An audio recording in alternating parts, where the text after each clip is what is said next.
ഇന്ത്യയിലെ തന്നെ ഏറ്റവും ദൈർഘ്യമുള്ള മൂന്നാമത്തെ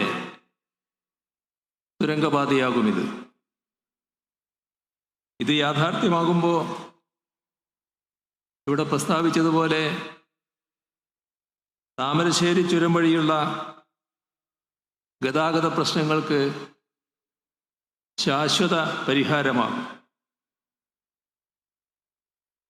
ഒരു പദ്ധതിയുടെ നിർമ്മാണ ഉദ്ഘാടനം എന്നതിലുപരി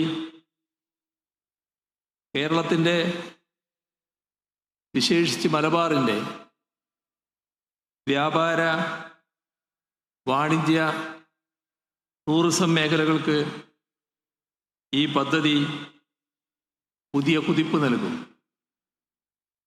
അതോടൊപ്പം തന്നെ വയനാട് ജനതയുടെ ദീർഘകാല സ്വപ്നത്തിൻ്റെ സാഫല്യം കൂടിയായി ഇത് മാറുകയാണ്.